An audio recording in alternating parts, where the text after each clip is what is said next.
Hi hello and ನಮಸ್ತೆ.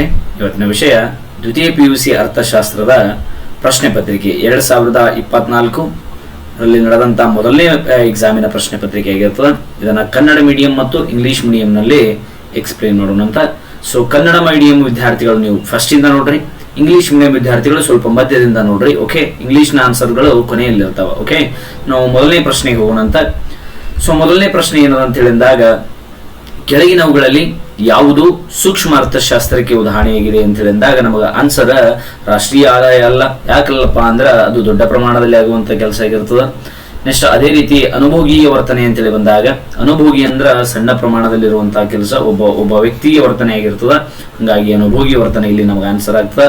ನಿರುದ್ಯೋಗ ಇದಕ್ಕೆ ಸಂಬಂಧಪಟ್ಟದಂದ್ರೆ ಸಮಗ್ರ ಅರ್ಥಶಾಸ್ತ್ರ, ವಿದೇಶಿ ವ್ಯಾಪಾರ ಇದಕ್ಕೆ ಸಂಬಂಧಪಟ್ಟಂದ್ರೆ ಸಮಗ್ರ ಅರ್ಥಶಾಸ್ತ್ರಕ್ಕೆ ಸಂಬಂಧಪಟ್ಟಿದೆ. ಓಕೆ, ನಾವು ಎರಡನೇ ಪ್ರಶ್ನೆಗೆ ಹೋಗೋಣ. ಒಂದು ಘಟಕದ ಹೆಚ್ಚುವರಿ ಉತ್ಪಾದನೆಯಿಂದ ಒಟ್ಟು ಆದಾಯದಲ್ಲಾಗುವ ಹೆಚ್ಚಳವನ್ನ ಏನಂತೇಳಿ ಕರಿತೀವಿ ಅಂದ್ರೆ ಸೀಮಾಂತ ಆದಾಯ. ಹೆಚ್ಚುವರಿ ಬತ್ತಂದ್ರ ಸೀಮಾಂತ ಆದಾಯ. ಹೌದಾ, ಒಂದು ಘಟಕ ಅಂತೇಳಿ ಬತ್ತಂದ್ರ ಸರಾಸರಿ ಆದಾಯ, ಎಲ್ಲಾ ಘಟಕ ಅಂತೇಳಿ ಬತ್ತಂದ್ರ ಒಟ್ಟು ಆದಾಯ. ಸೊ ಇದು ನಿಮ್ಮನ್ನ ನೆನಪಿಡಬೇಕು. ಓಕೆ, ನೆಕ್ಸ್ಟ್ ಮುಂದೆ ಹೋಗೋಣ ಅಂತ. ಮೂರನೇ ಪ್ರಶ್ನೆ ಏನಂತೇಳಿದಾಗ, ಸರ್ಕಾರವು ಸರಕು ಮತ್ತು ಸೇವೆಗಳ ಬೆಲೆ ಕನಿಷ್ಠ ಮಿತಿಯನ್ನು ವಿಧಿಸುವುದಕ್ಕೆ ಹೀಗೆನ್ನುತ್ತಾರೆ ಅಂತೇಳಿ ಹೇಳ್ತಾರೆ. ಏನು ಅಂತೇಳಿ ಅಂದಾಗ ಬೆಲೆಯ ಅಂತಸ್ತು ಅಂತೇಳಿ ನಾವು ನೋಡ್ತೀವಿ. ನೆಕ್ಸ್ಟ್ ನಾಲ್ಕನೇ ಪ್ರಶ್ನೆ, NNP is equal to GDP. GDP ಇಲ್ಲಿ ಏನನ್ನು ಕಳೆದಾಗ ನಮಗೆ NNP ಬರ್ತದೆ ಅಂತೇಳಿ ಪ್ರಶ್ನೆ ಬರುತ್ತೆ. ಸೊ ಇಲ್ಲಿ GDP ಇಲ್ಲಿ ಸವಕಳಿಯನ್ನು ಕಳೆದಾಗ ನಮಗೆ ಏನಾಗ್ತದೆ ಅಂದ್ರೆ, so NNP net national, NNP ಅಂದ್ರೆ NNP ಅಂದ್ರೆ net national product, net national product ಅಂತ. ಓಕೆ, ನೆಕ್ಸ್ಟ್ GNP ಅಂದ್ರೆ ಗ್ರಾಸ್ ನ್ಯಾಷನಲ್ ಪ್ರಾಡಕ್ಟ್. ನೋಡಿ, ಗ್ರಾಸ್ ನ್ಯಾಷನಲ್ ಪ್ರಾಡಕ್ಟ್. ಇವುಗಳಿಗೆ ಸಂಬಂಧಪಟ್ಟಂತ ನಾವು ಎಲ್ಲವನ್ನ ನಾವು ಪ್ಲೇ ಲಿಸ್ಟ್ ನಾಗ ಪ್ರತಿಯೊಂದು ಚಾಪ್ಟರ್ ನ ಮಾಡಿ ಹಾಕಿದೀವಿ, ನೀವು ಅಲ್ಲಿ ನೋಡಿ ತಿಳ್ಕೊಬಹುದು. ಓಕೆ, ಐದನೇ ಪ್ರಶ್ನೆ, ಆದಾಯದಿಂದ ಸ್ವತಂತ್ರವಾದ ಅನುಭೋಗವನ್ನು, ಅಂದ್ರ ಆದಾಯ ಇರ್ಲಿಕ್ಕಂದ್ರೂ ಏನಾಗ್ಬೇಕಂದ್ರ ಅನುಭೋಗವಾಗ್ತದೆ. ಅದನ್ನ ಏನಂತೇಳಿ ಕರಿತೀವಿ ಅಂದ್ರ ಸ್ವಾಯತ್ತ ಅನುಭೋಗ ಅಂತೇಳಿ ಕರಿತೀವಿ. ನೋಡ್ರಿ, ಸ್ವಾಯತ್ತ ಅನುಭೋಗ ಅಂದ್ರೆ ಒಬ್ಬ ವ್ಯಕ್ತಿಗೆ ಯಾವುದೇ ರೀತಿಯ ಆದಾಯ ಇಲ್ಲದಿದ್ದರೂ ಸಹ ಅಥವಾ ಆದಾಯದ ಪ್ರೇರಣೆ ಇಲ್ಲದೆ ಇದ್ದರೂ ಸಹ ಆತ ಅನುಭೋಗ ಮಾಡುತ್ತಾನೆ. ಅದನ್ನ ಏನಂತೇಳಿ ಕರಿತೀವಿ ಅಂದ್ರ ಸ್ವಾಯತ್ತ ಅನುಭೋಗ ಅಂತೇಳಿ ಕರಿತೀವಿ. ಆದಾಯದ ಬತ್ತಂದ್ರ ಆದಾಯದ ಪ್ರೇರಣೆಯಿಂದ ಮಾಡುವಂತ ಅನುಭೋಗವನ್ನ ಏನಂತೇಳಿ ಕರಿತೀವಿ ಅಂದ್ರ ಪ್ರೇರಿತ ಅನುಭೋಗ ಅಂತೇಳಿ ಕರಿತೀವಿ. ಆದಾಯದಿಂದ ಸ್ವತಂತ್ರವಾದ ಅಂತೇಳಿ ಅಂದಾಗ ಆದಾಯಕ್ಕೆ ಪಡದೇ ಇರುವಂತ ಅನುಭೋಗ ಯಾವ್ದಂದ್ರ ಸ್ವಾಯತ್ತ ಅನುಭೋಗ. ನೆನಪಿಡಬೇಕು ನೀವು. ಮುಂದೆ ನಾವು ಬಿಟ್ಟ ಸ್ಥಳಗಳನ್ನ ನಾವು ತುಂಬೂನು. ಸಂಪನ್ಮೂಲಗಳ ಕೊರತೆಯು ಡ್ಯಾಶ್ ಸಮಸ್ಯೆಯನ್ನ ಹುಟ್ಟು ಹಾಕುತ್ತವೆ. ಯಾವ ಸಮಸ್ಯೆ ಅಂತ ಹೇಳಿದಾಗ ನಮಗೆ ಆಯ್ಕೆಯ ಸಮಸ್ಯೆಯನ್ನ ಹುಟ್ಟು ಹಾಕುತ್ತವೆ. ಯಾವ ಸಮಸ್ಯೆ ರೀ? ಆಯ್ಕೆಯ ಸಮಸ್ಯೆ. ಬೆಲೆ ಪಡೆಯುವವರ ವರ್ತನೆಯು ಡ್ಯಾಶ್ ಮಾರುಕಟ್ಟೆಯಲ್ಲಿ ಒಂದು ಭಿನ್ನ ಲಕ್ಷಣವನ್ನು ಹೊಂದಿರುತ್ತದೆ ಎಂದಾಗ ಪರಿಪೂರ್ಣ ಪೈಪೋಟಿ. ನೋಡ್ರಿ, ಪರಿಪೂರ್ಣ ಪೈಪೋಟಿ. ಪರಿಪೂರ್ಣ ಪೈಪೋಟಿ ಮಾರುಕಟ್ಟೆಯಲ್ಲಿ ಒಂದು ವಿಶೇಷ ಲಕ್ಷಣವಾಗಿದೆ ಅಥವಾ ವಿಭಿನ್ನ ಲಕ್ಷಣವಾಗಿದೆ. ಯಾಕಂದ್ರೆ ಇಲ್ಲಿ ಪರಿಪೂರ್ಣ ಪೈಪೋಟಿಯಲ್ಲಿ ಬೆಲೆಯನ್ನು ಯಾರು ನಿರ್ಧರಿಸ್ತಾರ ಅಂದ್ರ ನಿಮ್ಗೆ ಈ ರೀತಿನೂ ಪ್ರಶ್ನೆ ಬರ್ಬೋದು. ಬೇಡಿಕೆ ಮತ್ತು ಪೂರೈಕೆಗಳು ಏನ್ ಮಾಡ್ತಾವ ಅಂದ್ರ ಬೆಲೆಯನ್ನು ನಿರ್ಧರಿಸುತ್ತವೆ. ಆದರೆ ಬೇಡಿಕೆ ಮತ್ತು ಪೂರೈಕೆಗಳು ಬೆಲೆಯನ್ನು ನಿರ್ಧರಿಸುವುದಕ್ಕೆ ಏನಂತೇಳಿ ಕರೀತಾರೆ ಅಂತ ಪ್ರಶ್ನೆ ಬಂದಾಗ ಅದನ್ನ ಏನಂತೇಳಿ ಕರಿತೀವಿ ಅಂದ್ರ ಬೆಲೆ ಯಂತ್ರ ಅಂತೇಳಿ ಕರಿತೀವಿ. ಇದನ್ನ ಅಡಮ್ ಸ್ಮಿತ್ ಅವ್ರಿಗೆ ಏನಂತ ಹೇಳಿ ಕರೆದಾರ ಅಂದ್ರೆ ಕಾಣದ ಕೈ ಅಂತೇಳಿ ಕರೆದಾರ. ಈ ರೀತಿ ಪ್ರಶ್ನೆಗಳು ಉದ್ಭವಿಸ್ತಾವ, ನೀವು ತಿಳ್ಕೊಳ್ರಿ. ನೆಕ್ಸ್ಟ್ ಮುಂದೆ ಹೋಗೋಣ. ಸ್ವದೇಶವು ಜಗತ್ತಿನ ಇತರ ರಾಷ್ಟ್ರಗಳಿಗೆ ಸರಕುಗಳನ್ನು ಮಾರುವುದು. ಸ್ವದೇಶವು ಇತರ ಜಗತ್ತಿನ ರಾಷ್ಟ್ರಗಳಿಗೆ ಸರಕುಗಳನ್ನು ಮಾರುತ್ತದೆ. ಅದನ್ನ ಏನಂತೇಳಿ ಕರಿತೀವಿ ಅಂದ್ರೆ ರಫ್ತು ಅಂತೇಳಿ ಕರಿತೀವಿ. ಅದೇ ಇದನ್ನೇ ಹಿಂಗ್ ಮಾಡಿಕೊಡೋಣ. ಸ್ವದೇಶವು ಜಗತ್ತಿನ ಇತರ ರಾಷ್ಟ್ರಗಳೊಂದಿಗೆ ಸರಕುಗಳನ್ನು ಮಾರುವುದು, ಇದನ್ನು ರಫ್ತು ಎನ್ನುತ್ತೇವೆ. ಹೌದಾ, ರಫ್ತು ಎನ್ನುತ್ತೇವೆ. ಅದೇ ದೇಶವು ಅಥವಾ ಸ್ವದೇಶವು ವಿದೇಶಗಳಿಂದ ತರಿಸ್ಕೊಂಡ್ರಂದ್ರ ಆಮದು ಅಂತೇಳಿ ಕರಿತೀವಿ. ಕಳಿಸ್ತಂದ್ರ ರಫ್ತು, ಇಲ್ಲಿ ಹೊಳಿ ತರಿಸುತ್ತಂದ್ರ ಆಮದು ಅಂತೇಳಿ ನಾವು ನೋಡ್ತೀವಿ. ಭಾರತದಲ್ಲಿ ಕರೆನ್ಸಿಯನ್ನು, ನೋಟುಗಳನ್ನು ಚಲಾವಣೆಗೆ ತರುವಂತಹ ಏಕಮಾತ್ರ ಸಂಸ್ಥೆ ಭಾರತೀಯ ಕೇಂದ್ರ ಬ್ಯಾಂಕು. ಅದನ್ನ ನಾವು RBI ಅಂತೇಳಿ ಕರಿತೀವಿ ಅಥವಾ ರಿಸರ್ವ್ ಬ್ಯಾಂಕ್ ಆಫ್ ಇಂಡಿಯಾ ಅಂತ ಕೂಡ ನಾವು ಕರಿತೀವಿ. ನೆಕ್ಸ್ಟ್ 10ನೇ ಪ್ರಶ್ನೆ ಏನಾಗ್ತದೆ ಅಂದ್ರ ಭಾರತದ ಹಣಕಾಸಿನ ವರ್ಷವು ಯಾವಾಗ ಪ್ರಾರಂಭ ಆಗ್ತದೆ ಅಂತ ಹೇಳಿದಾಗ 1 ಏಪ್ರಿಲ್ ಅಥವಾ 1 ಏಪ್ರಿಲ್ ಟು 31 ಮಾರ್ಚ್ಗೆ ಏನಾಗ್ತದೆ ಅಂದ್ರ ಎಂಡ್ ಆಗ್ತದೆ ಅಂತೇಳಿ ನಾವು ನೋಡೋದು. 1 ಏಪ್ರಿಲ್ ಟು 31 ಮಾರ್ಚ್. ಮುಂದೆ ನಾವು ಹೊಂದಿಸಿ ಬರೆಯಿರಿ ಪ್ರಶ್ನೆಗಳನ್ನ ನೋಡೋಣ. ಹೊಂದಿಸಿ ಬರೆಯಿರಿ. SMC ಯನ್ನ ಯಾವುದಕ್ಕೆ ಹೊಂದಿಸ್ತೀರಿ ಅಂತ ಹೇಳಿದಾಗ delta TC divided by delta Q. ನೋಡಿ, SMC ಯನ್ನ delta TC divided by delta Q ಗೆ ನಾವು ಹೊಂದಿಸ್ತೀವಿ. ನೆಕ್ಸ್ಟ್ ಎರಡನೇ ಪ್ರಶ್ನೆ ಏನಂತ ಹೇಳಿದಾಗ 12ನೇದು ಸಾಮಾನ್ಯ ಲಾಭ ಯಾವಾಗ ಬರ್ತದ ಅಂತ ಹೇಳಿದಾಗ ಸಾಮಾನ್ಯ ಲಾಭವನ್ನ ನಾವು ಶೂನ್ಯ ಲಾಭ ಪರಿಸ್ಥಿತಿಗೆ ನಾವು ಹೋಲಿಸ್ತೀವಿ. ಸಾಮಾನ್ಯ ಲಾಭ ಶೂನ್ಯ ಲಾಭ. 13ನೇದು ಗೃಹ ಕೃತ್ಯ ಎದಕ್ಕೆ ಇದು ಆಗ್ತದಂದ್ರ, ಗೃಹ ಅಂದ್ರ ಮನೆ. ಸೊ ಮನೆಯಲ್ಲಿ ಏನಾಗ್ತದಂದ್ರ ಹಣರಹಿತ ವಿನಿಮಯ ಆಗ್ತದೆ ನೋಡ್ರಿ. ಮನೆಯಲ್ಲಿ ಯಾವುದೇ ಕೆಲಸಕ್ಕೆ ನಾವು ಹಣವನ್ನ ಕೊಡುವಲ್ಲ, ಹಂಗಾಗಿ ಅಲ್ಲಿ ಹಣರಹಿತ ವಿನಿಮಯ ಅಂತೇಳಿ ಕರಿತೀವಿ. ನೆಕ್ಸ್ಟ್ 14 ಹಣ ಎಂದರೇನು ಅಂತೇಳಿ ಬರ್ತದ. ಹಣ ಎನ್ನುವುದೇನಪ್ಪ ಅಂದ್ರ ವಿನಿಮಯ ಸಾಧನ. ಹಣ ಅನ್ನೋದೇನು ವಿನಿಮಯ ಸಾಧನ. ನೀವು ಸ್ಕ್ರೀನ್ ಶಾಟ್ ಅನ್ನು ಕೂಡ ತಗೋಬಹುದು. ನೆಕ್ಸ್ಟ್ ಸಂದಾಯ ಬಾಕಿ ಅಂದರೆ ಸರಕು ಮತ್ತು ಸೇವೆಗಳ ವ್ಯಾಪಾರ. ಸಂದಾಯ ಬಾಕಿ ಎಂದರೇನು? ಸರಕು ಮತ್ತು ಸೇವೆಗಳ ವ್ಯಾಪಾರ. ಇದೊಂದು ಹೆಚ್ಚಿಗೆ ಕೊಟ್ಟರಲ್ರಿ ಅಂತೇಳಿ ಅಂದಾಗ QD = QS ಅನ್ನೋದ್ರ ಮೇಲೆ ನಮಗೆ ಪ್ರಶ್ನೆಗಳನ್ನು ಕೂಡ ನಾವು ಬಿಡಿಸಿದೀವಿ. ಸೊ ನೀವು ಅವುಗಳನ್ನು ನೀವು ನೋಡ್ಕೊಳ್ರಿ. ಓಕೆ, ಮುಂದೆ ಹೋಗೋಣ. MRS ಅಂದ್ರೆ ಸೀಮಾಂತ ಬದಲಿಕೆಯ ದರ. MRS ಅಂದ್ರ ಸೀಮಾಂತ, ಕನ್ನಡದಲ್ಲಿ ಸೀಮಾಂತ ಬದಲಿಕೆಯ ದರ. ಸೀಮಾಂತ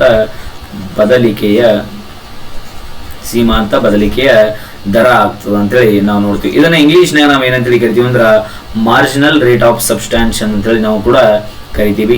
ನಾವು 17ನೇ ಪ್ರಶ್ನೆಗೆ ಹೋಗೋಣ ಅಂತ.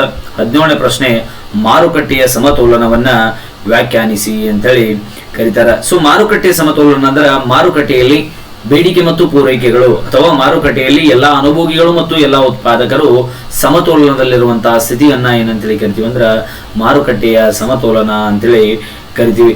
ಸೊ ನೆಕ್ಸ್ಟ್ ನಿವ್ವಳ ಮೌಲ್ಯವರ್ಧನೆ ಹೇಗೆ ಪಡಿತೀವಿ ಅಂತೇಳಿ ಅಂದಾಗ ಸವಕಳಿ ವೆಚ್ಚವನ್ನ, ಹೌದಾ, ಸವಕಳಿ ವೆಚ್ಚವನ್ನ ನಾವೇನ್ ಮಾಡ್ತೀವಿ ಅಂದ್ರ ಸವಕಳಿ ವೆಚ್ಚವನ್ನ ನಿವ್ವಳ ಮೌಲ್ಯವರ್ಧನೆಯಲ್ಲಿ ಸವಕಳಿ ವೆಚ್ಚವನ್ನು ಕಳೆದರೆ ನಿವ್ವಳ ಮೌಲ್ಯವರ್ಧನೆಯನ್ನು ಪಡೆಯಬಹುದು. ಹೆಂಗಂದ್ರೆ ಸವಕಳಿ ವೆಚ್ಚವನ್ನು ಕಳೆಯುವುದರ ಮೂಲಕ ನಾವು ನಿವ್ವಳ ಮೌಲ್ಯವರ್ಧನೆಯನ್ನು ಪಡೆಯಬಹುದು ಅಂತೇಳಿ ಬರೋದ. ಓಕೆ, ಸೊ ನೆಕ್ಸ್ಟ್ 19 MPC ಸೂತ್ರ ಬರೀರಿ ಅಂತ ಹೇಳಿದ. MPC is equal to delta C divided by delta y. So delta C is equal to delta y ಅಂತ ಹೇಳಿ ಬರ್ತದೆ. ಸೊ ನೆಕ್ಸ್ಟ್ ಮುಂದೆ 20ನೇದು ಪುಕ್ಕಟೆ ಸವಾರರು ಎಂದರೆ ಯಾರು? ಹಣವನ್ನು ಪಾವತಿಸದೆ ಸಾರ್ವಜನಿಕ ಸೇವೆಗಳನ್ನ ಬದಲಿಸುವವರನ್ನ ಅಥವಾ ಸಾರ್ವಜನಿಕ ಸೇವೆಗಳನ್ನ ಉಪಯೋಗಿಸುವವರನ್ನ ಏನಂತೇಳಿ ಕರಿತೀವಿ ಅಂದ್ರ ನಾವು ಪುಕ್ಕಟೆ ಸವಾರರು ಅಂತೇಳಿ ಕರಿತೀವಿ. ಇವರು ಯಾವುದೇ ರೀತಿಯಾದಂತಹ ತೆರಿಗೆಯನ್ನ ಪಾವತಿಸಲ್ಲ ಅಥವಾ ಹಣವನ್ನು ಪಾವತಿಸದೆ ಅಂದ್ರೂ ಎರಡು ಸೇಮ್, ಹೌದಾ. ನೀವು ಹಣವನ್ನು ಪಾವತಿಸದೆ ಅಥವಾ ತೆರಿಗೆಯನ್ನು ಪಾವತಿಸದೆ ಸೊ ಸಾರ್ವಜನಿಕ ಸೇವೆಗಳನ್ನು ಬಳಸುವವರನ್ನ ನಾವು ಪುಕ್ಕಟೆ ಸವಾರರು ಅಂತೇಳಿ ನಾವು ಕರಿತೀವಿ. ಮುಂದೆ ಕೆಳದರ್ಜೆಯ ಸರಕುಗಳೆಂದರೆ, ಸೊ ಕೆಳದರ್ಜೆಯ ಸರಕುಗಳಂದ್ರ ಫಾರ್ ಎಕ್ಸಾಂಪಲ್ ನಿಮ್ಮ ಆದಾಯ ಹೆಚ್ಚಾಯ್ತಪ್ಪ ಅಂದ್ರ ಇದರ ಬೇಡಿಕೆ ಏನಾಗ್ತದಂದ್ರ ಕಡಿಮೆ ಆಗ್ತದ, ಆದಾಯ ಕಡಿಮೆ ಆದಾಗ ಬೇಡಿಕೆ ಏನಾಗ್ತದಂದ್ರ ಹೆಚ್ಚಾಗ್ತದ. ಇವುಗಳನ್ನ ನಾವೇನಂತೇಳಿ ಕರಿತೀವಿ ಅಂದ್ರ ಕೆಳದರ್ಜೆಯ ಸರಕುಗಳು ಅಂತೇಳಿ ಕರಿತೀವಿ. ಉದಾಹರಣೆ ಏನು ಅಂತೇಳಿ ಅಂದಾಗ ರಾಗಿ. ಸೊ ನೀವು ರಾಗಿಯನ್ನು ನಿಮ್ಮ ಆದಾಯ ಹೆಚ್ಚಾಯ್ತಪ್ಪ ಅಂದ್ರೆ ನೀವು ರಾಗಿಯನ್ನ ತಿನ್ನುವುದಿಲ್ಲ. ರಾಗಿ ತಿನ್ನುವ ಪ್ರಮಾಣ ನೀವೇನ್ ಮಾಡ್ತೀರಿ? ಕಡಿಮೆ ಮಾಡ್ತೀರಿ. ಯಾಕ? ನೀವು ಅಲ್ಲಿ ಪಿಜ್ಜಾ ಬರ್ಗರ್ ಎಲ್ಲ ಇಷ್ಟಪಡ್ತೀರಿ. ಅದೇ ಆದಾಯ ಕಡಿಮೆ ಆಯ್ತಂದ್ರೆ ಹೊಡಿ ರಾಗಿ ರೊಟ್ಟಿ ಅಂತೇಳಿ ನೀವೇನ್ ಮಾಡ್ತೀರಿ ಅಂದ್ರೆ ಸ್ಟಾರ್ಟ್ ಮಾಡ್ತೀರಿ ಅಂತ ಹೇಳಿ ನೋಡ್ತಾ ನೆಕ್ಸ್ಟ್ 22ನೇ ಪ್ರಶ್ನೆಯನ್ನು ನೋಡೋಣ. ಸೊ 22ನೇ ಪ್ರಶ್ನೆ ಅನುಭೋಗಿಯ ವರ್ತನೆಯನ್ನು ವಿವರಿಸುವ 2 ವಿಧಾನಗಳು ಅಂತೇಳಿ ಅಂದಾಗ ಸಂಖ್ಯಾಸೂಚಕ ವಿಧಾನ ನೋಡಿ. ಸಂಖ್ಯಾಸೂಚಕ ವಿಧಾನ. ಎರಡನೇದೇನಪ್ಪಾ ಅಂದ್ರ ಸ್ಥಾನ ನಿರ್ದೇಶನ ವಿಧಾನ. ನೆಕ್ಸ್ಟ್ ಈ ಪ್ರಶ್ನೆನೂ ಕೇಳಬಹುದು, ಸಂಖ್ಯಾಸೂಚಕವನ್ನ ವಿಧಾನವನ್ನ ಪ್ರತಿಪಾದಿಸಿದವರು ಯಾರು ಅಂತೇಳಿ ಅಂದಾಗ ಪಿಗೋ ಅವ್ರು ಏನ್ ಮಾಡ್ತಾರ ಅಂದ್ರ ಸಂಖ್ಯಾಸೂಚಕ ತುಷ್ಟಗುಣವನ್ನು ಪ್ರತಿಪಾದಿಸ್ತಾರ. ಸ್ಥಾನ ನಿರ್ದೇಶನ ತುಷ್ಟಗುಣವನ್ನು ಯಾರಂದ್ರ RJD ಅಲೇನ್ ಮತ್ತು JR ಹಿಕ್ಸ್ ಅನ್ನುವಂತ ವ್ಯಕ್ತಿಗಳು ಏನ್ ಮಾಡ್ತಾರಂದ್ರ ಈ ಸ್ಥಾನ ನಿರ್ದೇಶನವನ್ನ ಕೇಳ್ತಾರ. ನೆಕ್ಸ್ಟ್ ಇದನ್ನು ಕೇಳಬಹುದು, ಹಿಂಗೂ ಕೇಳಬಹುದು ನೋಡ್ರಿ. ಸಂಖ್ಯಾಸೂಚಕ ತುಷ್ಟಗುಣ ಅಂದ್ರೆ ಏನಂತನೂ ಕೂಡ ಕೇಳಬಹುದು. ಸೊ ಸಂಖ್ಯಾಸೂಚಕ ತುಷ್ಟಗುಣ ವಿಧಾನ ಎಂದರೆ ಅಂಕಿ ಸಂಖ್ಯೆಗಳ ಮೂಲಕ ನಾವು ತುಷ್ಟಗುಣವನ್ನ ಮಾಪನ ಮಾಡಿದೇವೆ ಅಂದ್ರೆ ಅದನ್ನ ಸಂಖ್ಯಾಸೂಚಕ ಅಂತೇಳಿ ಕರಿತೀವಿ. ಅಥವಾ ಅದನ್ನೇ ಸ್ಥಾನಗಳ ಮೂಲಕ ನಾವು ಮಾಪನ ಮಾಡಿದ್ರೆ ಅದನ್ನ ಸ್ಥಾನ ನಿರ್ದೇಶನ ಅಂತೇಳಿ ಕರಿತೀವಿ. ಅದರ ಬಗ್ಗೆ ಕೂಡ ನೀವು ಓದ್ಕೋಬಹುದು. 3 ಪ್ರಶ್ನೆಗಳು ಕೂಡ ಬರುವಂತಹ ಸಾಧ್ಯತೆ ಇರುತ್ತದೆ. ನೆಕ್ಸ್ಟ್ 23ನೇದು ಏನಂತ ಹೇಳಿದಾಗ ಒಂದು ಉದ್ಯಮ ಘಟಕದ ಪೂರೈಕೆಯನ್ನು ನಿರ್ಧರಿಸುವಂತಹ ಅಂಶಗಳು ಯಾವುವು ಅಂತ ಹೇಳಿದಾಗ ತಂತ್ರಜ್ಞಾನದ ಪ್ರಗತಿ. ಎರಡನೇದು ಆದಾನಗಳ ಬೆಲೆಗಳು ಅಥವಾ ಉತ್ಪಾದನಾಂಗಗಳ ಬೆಲೆ. 3ನೇ ಪಾಯಿಂಟ್ ಏನಂದ್ರ ತೆರಿಗೆಯ ಪರಿಣಾಮ ಅಂತೇಳಿ ನಾವು ನೋಡ್ತೀವಿ. 3ನೇ ಪಾಯಿಂಟ್ ಏನ್ರಿ? ತೆರಿಗೆಯ ಪರಿಣಾಮ. ಸೊ ಎಲ್ಲಾ ಉತ್ತರಗಳು ಏನದಪ್ಪ ಅಂದ್ರೆ ಗೌರ್ಮೆಂಟ್ ನೀಡಿದಂತಹ ಉತ್ತರಗಳನ್ನೇ ನಾನು ನಿಮಗೆ ಕೊಡ್ತಾ ಇದ್ದೀನಿ. ಸೊ ಆದ್ದರಿಂದ ಇವೆಲ್ಲವೂ ಉತ್ತರ ಏನಾಗಿರುತ್ತೆ ಅಂದ್ರೆ 100% ಸರಿಯಾಗಿರ್ತಾವ ಅನ್ನೋದನ್ನ ನೀವು ಅರ್ಥ ಮಾಡ್ಕೋಬೇಕು. ಸಮತೋಲನ ಬೆಲೆ ಎಂದರೇನು ಅಂತ ಹೇಳಿ ಪ್ರಶ್ನೆ ಬರ್ತದೆ. ಸಮತೋಲನ ಬೆಲೆ ಅಂದರೆ ಯಾವ ಬೆಲೆಯಲ್ಲಿ ಹೌದಾ, ಯಾವ ಬೆಲೆಯಲ್ಲಿ ಮಾರುಕಟ್ಟೆಯ ಬೇಡಿಕೆ ಮತ್ತು ಪೂರೈಕೆಗಳು ಎರಡೂ ಸಮವಾಗಿರ್ತಾವಲ್ಲ ಅದನ್ನ ಏನಂತೇಳಿ ಕರಿತೀವಿ ಅಂದ್ರೆ ಸಮತೋಲನ ಬೆಲೆ ಅಂತೇಳಿ ಕರಿತೀವಿ. ಅಥವಾ ಸಮತೋಲನ ಬೆಲೆಯಲ್ಲಿ ಖರೀದಿಸಿದ ಅಥವಾ ಮಾರಾಟ ಮಾಡಿದ ಪ್ರಮಾಣವನ್ನ ಏನಂತೇಳಿ ಕರಿತೀವಿ ಅಂದ್ರೆ ಸಮತೋಲನ ಬೆಲೆಯ ಪ್ರಮಾಣ ಅಂತೇಳಿ ಕೂಡ ನಾವು ಕರಿತೀವಿ. ಸೊ ಅದನ್ನ ನಾವು ಬರಿಬೇಕು. ಮುಂದೆ ಶ್ರಮದ ಮಾರುಕಟ್ಟೆಯಲ್ಲಿ ಕೂಲಿ ಹೆಂಗೆ ನಿರ್ಧಾರ ಆಗ್ತಂದ್ರ ಬೇಡಿಕೆ ಮತ್ತು ಪೂರೈಕೆಗಳು. ಎಷ್ಟನೇ ಪ್ರಶ್ನೆ? 25ನೇ ಪ್ರಶ್ನೆ ಏನಾಗ್ತಂದ್ರ ಶ್ರಮದ ಮಾರುಕಟ್ಟೆಯಲ್ಲಿ ಕೂಲಿ ಹೇಗೆ ನಿರ್ಧಾರವಾಗುತ್ತದೆ ಅಂತೇಳಿ ನಿಮ್ಮ ಪ್ರಶ್ನೆ ಬರ್ತದೆ.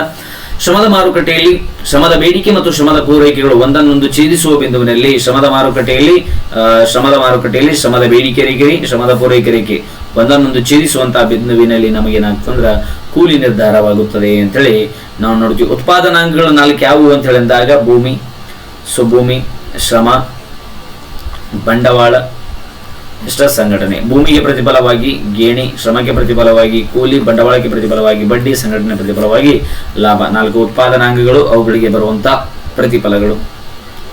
ನೆಕ್ಸ್ಟ್ ನಾಮಮಾತ್ರ ಜಿಡಿಪಿ ಮತ್ತು ನೈಜ ಜಿಡಿಪಿಗಳ ನಡುವಿನ ವ್ಯತ್ಯಾಸ ತಿಳಿಸಿ ಅಂತೇಳಿ ನಿಮಗ ಪ್ರಶ್ನೆ ಬರ್ತದೆ.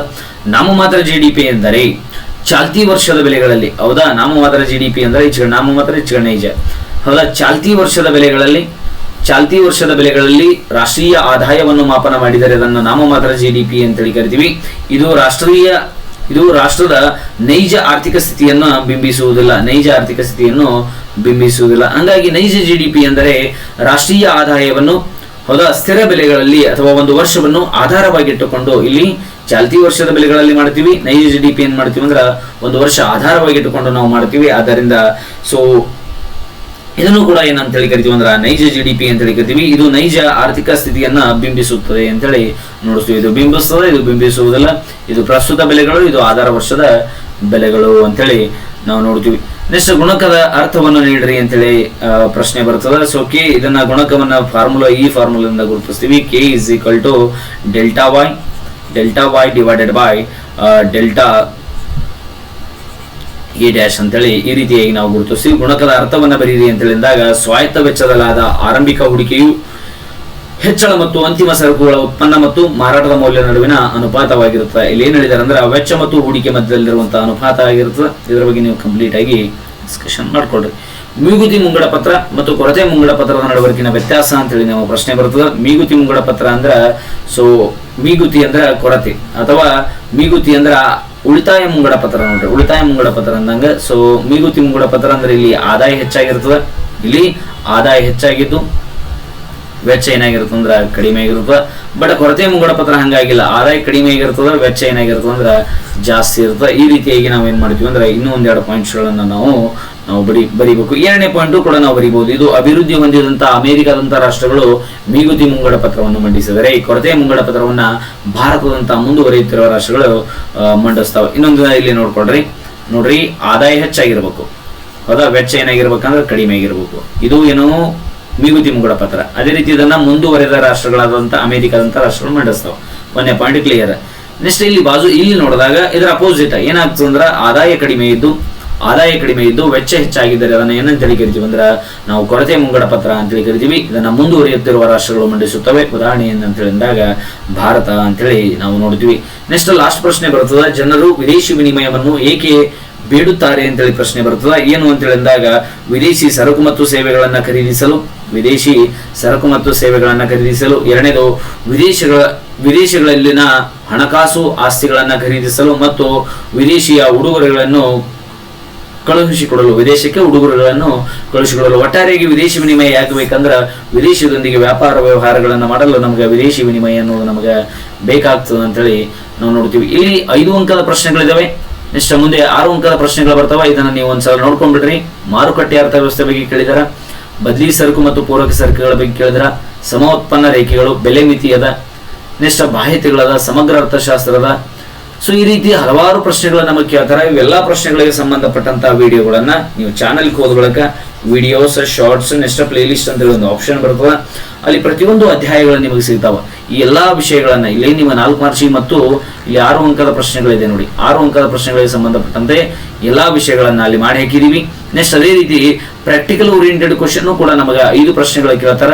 5 ಪ್ರಶ್ನೆಗಳಲ್ಲಿ ನಿಮಗೆ 2 ಪ್ರಶ್ನೆಗಳು ನಿಮಗೆ ಎಕ್ಸಾಮ್ ಬರ್ತಾವ. ಅದನ್ನು ಕೂಡ ನಾವೇನ್ ಮಾಡಿದೀವಿ ಅಂದ್ರೆ ಮಾಡಿ ಹಾಕಿದೀವಿ. ಎಲ್ಲಾ ಕ್ಲಾಸ್ಗಳನ್ನ ನೀವು ನೋಡ್ರಿ ಅಂತೇಳಿ ಹೇಳ್ತಾ ನಾವು ಇವತ್ತಿನ ದಿನ ಇಂಗ್ಲಿಷ್ ವರ್ಷನ್, ಹೌದಾ ನೀವು ಕನ್ನಡ ವರ್ಷನ್ದವ್ರು ಇದ್ದಾರಪ್ಪ ಅಂದ್ರೆ ಇಲ್ಲಿಗೆ ಕ್ವಿಟ್ ಮಾಡ್ರಿ. ಸ್ವಲ್ಪ ಇಂಗ್ಲಿಷ್ ವರ್ಷನ್ದು ಕೂಡ ನಾವೇನ್ ಮಾಡೋಣ ಅಂದ್ರೆ ಇಲ್ಲಿ ಡಿಸ್ಕಷನ್ ಮಾಡೋಣ ಅಂತ ಹೇಳಿ ಹೇಳ್ತಾ, ಒಂದನೇ ಪ್ರಶ್ನೆಗೆ ಆನ್ಸರ್ ಏನಾಗಿರ್ತದೆ ಅಂದಾಗ ಕನ್ಸ್ಯೂಮರ್ ಬಿಹೇವಿಯರ್ ಆಗಿರ್ತದೆ.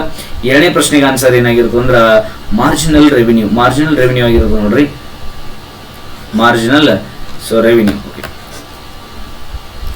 ನೆಕ್ಸ್ಟ್ ಮುಂದೆ ಮೂರನೇದು ಏನಾಗಿರ್ತದೆ ಅಂದ್ರೆ ಮೂರನೇದು ಸಿ ಆಗಿರ್ತದೆ ನೋಡ್ರಿ, ಮೂರನೇದು